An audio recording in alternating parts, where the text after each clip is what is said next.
Oh, yes. There we go. Hi. Um, this is my 5 minute fair. Okay. Um, People live in a three-dimensional world. Think and plan in the most two-dimensional way and act in the most one-dimensional way. It's so strange to me. Like, they just go out and, like, buy the next, shiny object because that's just the average American consumer. Like you'll just see that happen like day to day. It's basically programmed into us. But it's so it's so strange, and then their way of thinking is also even more strange when you start questioning it. It's like, so the first part is you get through high school, right? That's the mandatory part. The second part is either college or job. They usually happen at the exact same time, or they're delayed a little bit where you get college and then later on you get the job, but then you get that debt, right? So it's like really difficult to like pay that all that off. And then immediately after that is the attempt towards retirement, right? And it's like after that, then you start living your life. Then you go out into the world and then you start doing the things that you really wanted to do in the first place. And I found that really backwards to me. I thought I was started to think about it and started to question it. I was like, why don't I just go out into the world and live and start doing the thing that I wanted to do exactly? And the number one thing was, even though I didn't have a specific landmark or piece of island I always wanted to go to, I always loved this state that I live in, and it's very beautiful, and I loved running.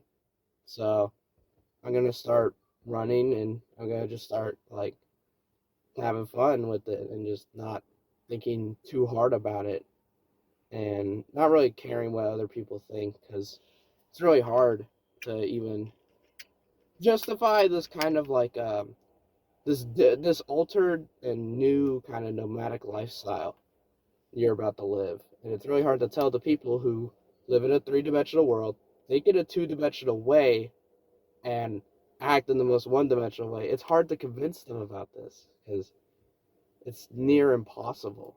Because at some point you just run into a wall with them. They just think if you lost a job, if you lost the high school diploma, if you lost the resources, you go on the street and you're immediately a bum, and you have like a cardboard sign and a marker. And I tried explaining this, that I would start living my life and start doing the things that I wanted with to my cousin, and he was like, "Oh, well, you're just gonna end up like a bum." I didn't say I was a bum. Chris McCandless wasn't a bum. Um, I've been watching a bunch of kind of YouTubers like this. Obviously, I got really hyper focused on it, and the algorithm just like keeps repeating it towards me because I keep eating it like slop. But like, I saw Gooby and Dooby. This two guy, this not two guys, a dog and this guy just hiking. He has no. He had like this high, well-paying job, and he threw it all away, and he went hiking, and he's got no resources to prove his wealth, but he doesn't need it.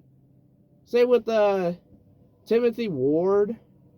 You know, he just started going out there and living his life, and I think we all need to do that. We all need to just forget about money. And the worst part is people strive for this resources that's always fleeting. Money. This thing is always fleeting.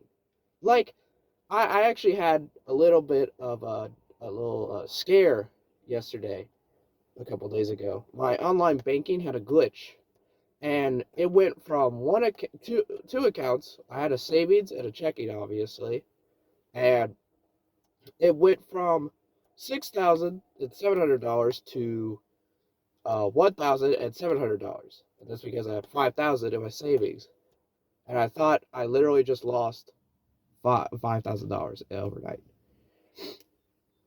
and it terrified me.